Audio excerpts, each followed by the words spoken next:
안녕하십니까. 10월 23일 목요일 말씀 묵상 함께 시작하겠습니다. 오늘도 우리에게 주시는 그 크신 은혜 가운데에서 기쁨과 안식을 누리는 귀한 하루 보내실 수 있기를 간절히 기도합니다.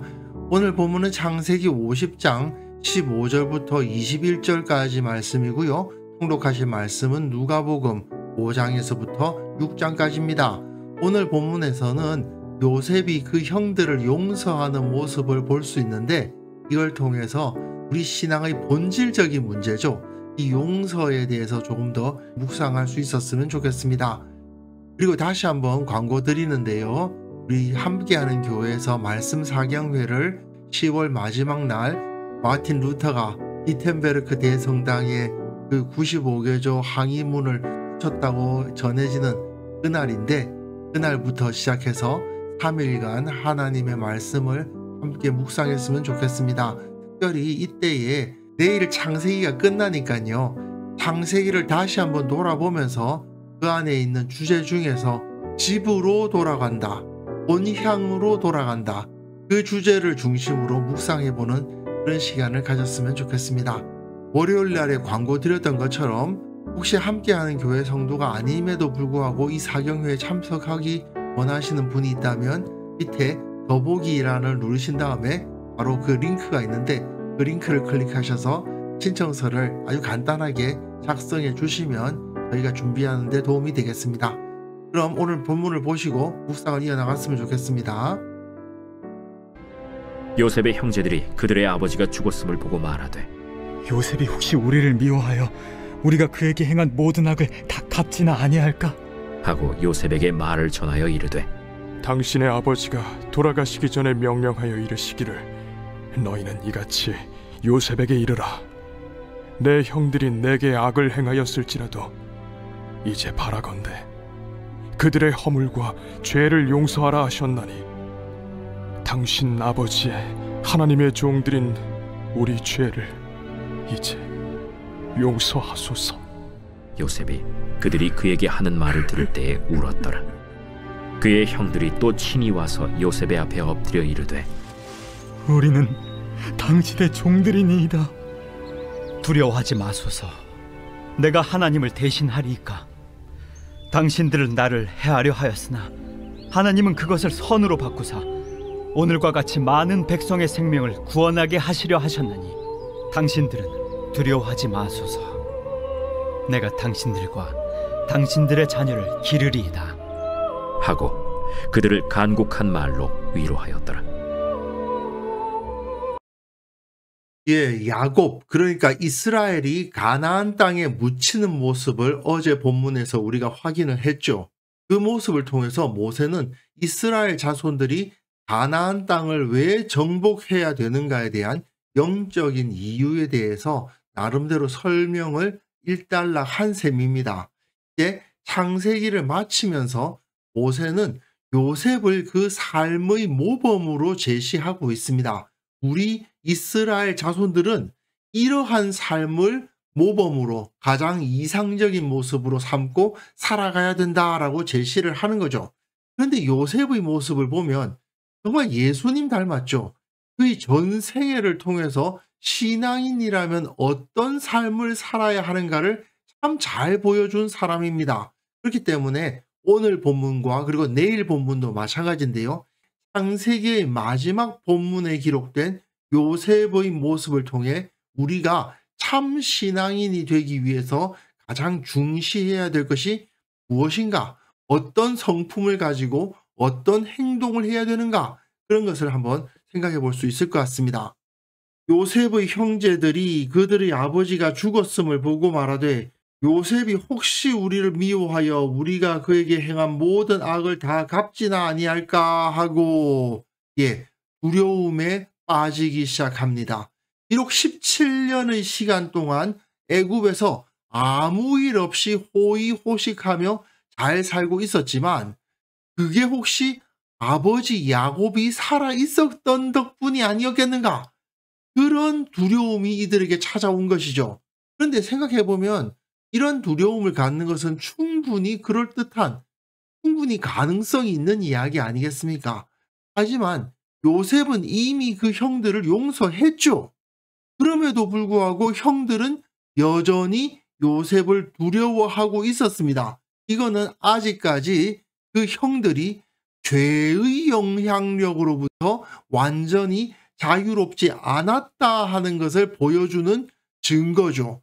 요셉은 죄의 피해자였지만 그 피해자로서 용서하니까 그 죄악으로부터 완전히 자유로워집니다. 그러나 가해자였던 형들은 그 죄악으로부터 자유를 얻지 못하고 있어요.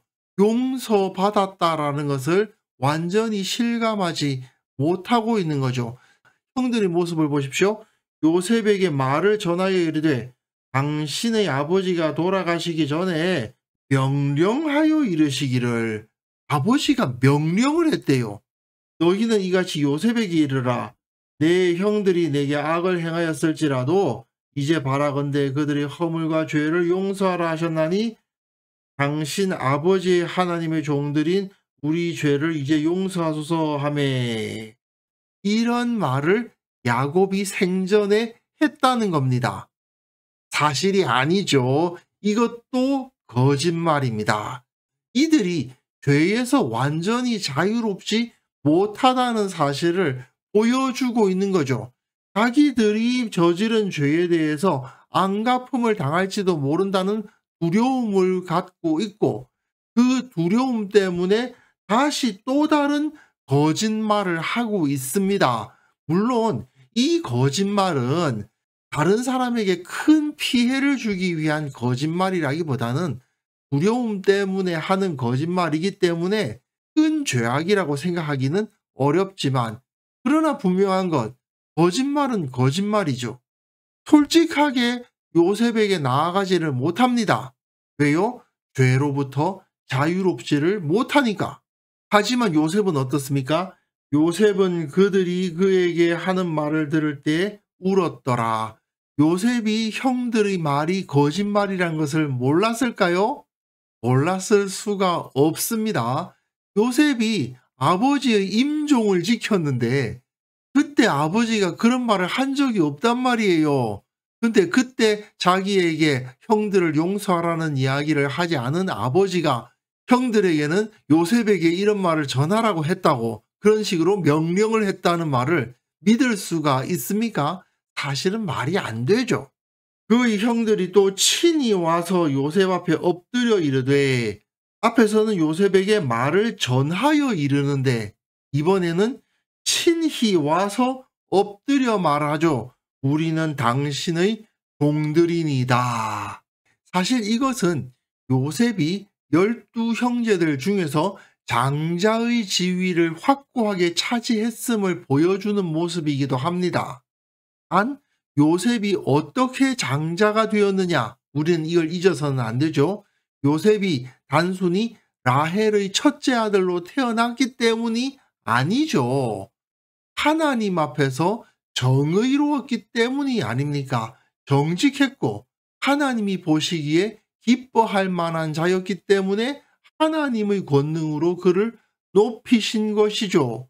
결국 하나님의 백성으로서 영광을 얻고 영광을 누리기 위해서는 내가 어떤 존재로 태어나느냐, 또는 세상에서 내가 어떤 능력, 어떤 실력을 가지느냐, 얼마나 많은 재물을 갖느냐, 어떤 지위에 오르느냐, 그게 중요한 게 아니고 하나님 앞에서 정의롭고 거룩하게 살아야 한다는 것을 여기서도 확인할 수가 있습니다. 그런데 이렇게 요셉이 장자로서 그 지위가 확고해졌을 때 어떤 말을 하는지를 우리가 살펴봐야 됩니다. 요셉이 그들에게 이르되 두려워하지 마소서, 내가 하나님을 대신하리이까. 즉 요셉은 자기가 아버지 야곱의 장자가 되고 애굽의 총리가 되고 이러한 힘을 가지게 된 모든 것이 다 하나님에 의해서 주어진 것이다, 하나님의 은혜다라고 고백을 하고 있는 겁니다. 그러니까 내가 하나님을 대신할 수 없고 하나님께서 나를 사용하셔서 어떻게 하시기를 원하신 겁니까?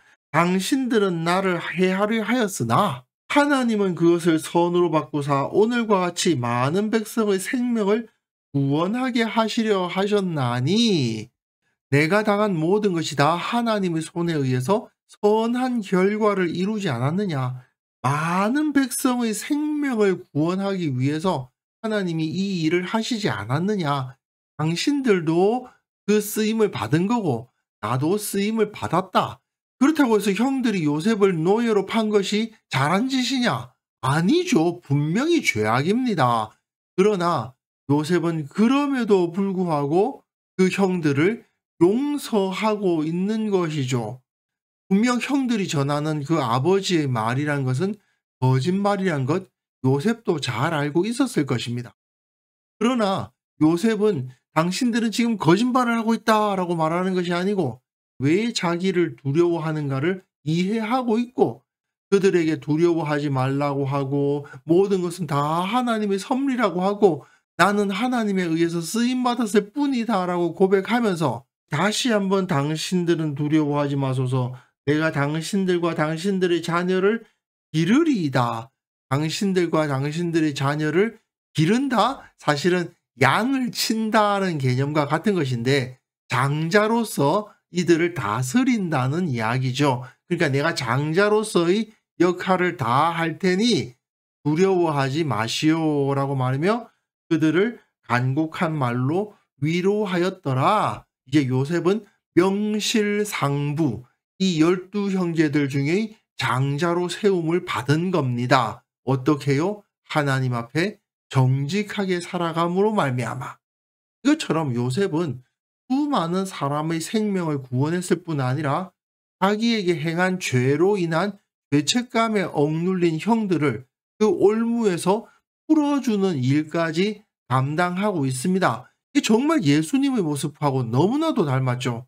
십자가에서 자기를 못 박고 조롱하는 자들을 오히려 용서하신 예수님처럼 요셉은 그 형들에게 자비를, 사랑을 베풀고 있는 것입니다. 모세는 이렇게 용서를 실천하는 것이야말로 온전한 신앙인이요, 온전한 리더라는 것. 이 백성을 이끌어갈 수 있는 사람이라는 것을 보여주고 있는 거예요. 사실은 모세가 그렇게 했잖아요. 모세가 40일 동안 시내산에 올라가가지고 하나님으로부터 그 율법을 받아 내려오는데 밑에서는 이스라엘 백성들이 금송아지 숭배하면서 뛰놀고 있었단 말이에요. 그 상황에서 모세가 이스라엘 백성들을 탓하고 하나님께서 그 이스라엘 백성들을 다 죽여버리겠다고 하실 때 그렇게 하십시오 하지 않고 하나님 앞에 엎드려서 용서를 구하고 저들을 죽이시려면 나부터 없애주십시오라고 말하는 그러한 중보자로서의 역할을 감당했죠. 비록 그 죄악을 저지른 이스라엘이 미웠겠지만 그럼에도 불구하고 다시 한번 그들을 용서했던 거 아닙니까? 결국 그것이 이 세상을 구원하는 하나님의 사람의 가장 기본적인 덕목인 것이죠. 그래서 예수님은 그 제자들에게 기도를 가르치시면서 우리가 매주 배우죠. 우리가 우리에게 죄 지은 자를 사하여 준 것 같이 우리 죄를 사하여 주시옵고 우리가 우리에게 죄 지은 자를 사하여 준 것 같이라는 말을 거기에 집어넣게 하셔서 우리의 삶을 통해서 다른 사람들을 계속해서 용서하는 삶을 살아라. 그렇게 가르치시고 그리고 마태복음 6장 14절 15절 보시면요. 마태복음 6장 13절까지가 주기도문이거든요. 주기도문 끝나자마자 너희가 사람의 잘못을 용서하면 너희 하늘 아버지께서도 너희 잘못을 용서하시려니와 너희가 사람의 잘못을 용서하지 아니하면 너희 아버지께서도 너희 잘못을 용서하지 아니하시리라는 말씀을 거기에 바로 붙여놓으셨어요. 그 정도로 다른 사람들의 죄를 용서하는 것은 하나님 나라에 속한 하나님의 백성, 예수 그리스도의 제자로서 가장 중요하게 생각해야 할 덕목이라는 거죠. 이뿐 아니라 마태복음 18장에 보시면 1만 달란트 빚진 자 이야기가 나오지 않습니까? 그가 100데나리온 빚진 자기 동료를 용서해야 되지 않겠느냐고 말씀 주신 거, 70번씩 7번이라도 용서하라 하셨던 그 가르침에서 나온 비유죠. 결국 우리 그리스도인들이 세상의 소금이요 빛으로 부름을 받았는데 그 사명을 제대로 감당하기 위해서는 예수님의 마음을 품어야 되고, 그 예수님의 마음의 가장 기본적인 기초는 용서하는 것이라는 것을 우리는 오늘 요셉의 모습을 통해서도 확인할 수가 있는 것입니다. 결국 이것이 세상을 구원하는 가장 강력한 힘입니다. 우리는 과연 요셉과 같이 하나님 앞에서 나는 정직하고 거룩하게 살아가는데 다른 사람들은 부정직하고 죄악을 저지르고 있을 때 나의 정직함과 거룩함을 잃지 아니하면서도 다른 사람들이 부정직함과 죄악을 용납하는 그러한 데까지 이르고 있는지를 한번 돌아보아야만 되겠습니다. 그것이 바로 예수님의 모습이죠. 우리의 영적인 성장이 이처럼 요셉처럼 모세처럼 그리고 궁극적으로 예수님처럼 되어가야 결국 우리가 이 세상에서 하나님의 손에 들려 쓰임받을 수 있는 하나님의 사람들이 될 수 있다는 거 이 시간 기억했으면 좋겠습니다. 그래서 이 시간 함께 기도하실 때에는요, 우리가 예수님처럼 용서하며 살아가게 하시고 복음과 빛으로서의 그 사명 늘 묵상하며 그 사명을 실천하게 하옵소서. 우리 교회 모든 성도들이 서로를 사랑하게 하시고 또한 예수님의 모범을 따라서 서로 용서하고 온전히 하나 되는 공동체가 되게 하여 주옵소서. 함께 기도하는 시간 가졌으면 합니다.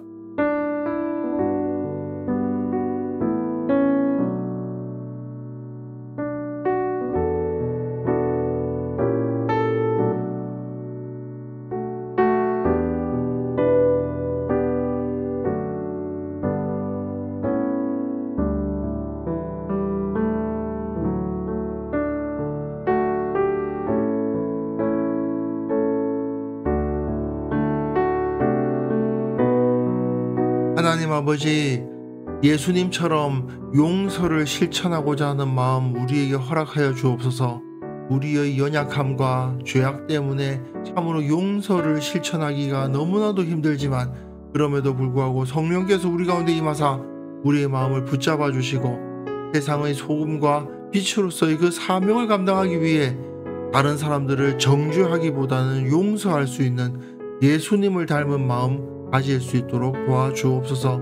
우리 교회 모든 성도들 주님의 사랑을 알게 하여 주시고 주님의 모범을 따르게 하여 주시고 서로 용서하고 온전히 하나 될 수 있도록 도와주옵소서. 정말 예수님께서 원하셨던 그 공동체의 모습이 우리 교회 가운데 온전히 나타날 수 있도록 도와주시고 또한 이 땅의 모든 그리스도인들이 이 세상의 소금과 빛으로서 세상의 죄악을 바로잡고 용서하고 용납함으로 말미암아 이 땅을 치유하는 역할을 감당하는 자들이 다 되게 하여 주옵소서. 아버지, 오늘 하루 살아가는 그 모든 삶 가운데에서 주님의 은혜가 필요합니다. 참으로 주님의 마음을 따라가기 위해서는 참으로 성령의 능력이 아니고서는 도무지 불가능함을 고백합니다. 주님, 우리를 붙들어 주시고 변화시켜 주시고 주님의 능력으로 주님의 마음 닮아갈 수 있도록 도와주옵소서. 요셉처럼 용서하기를 실천하게 하시고 그것을 통해서 주님의 손에 들려 쓰임받기에 합당한 자가 되는 그러한 하루가 되게 하여 주옵소서. 오늘 하루도 주님께서 우리와 동행하실 것을 믿사오며 예수님의 이름으로 기도하옵나이다. 아멘.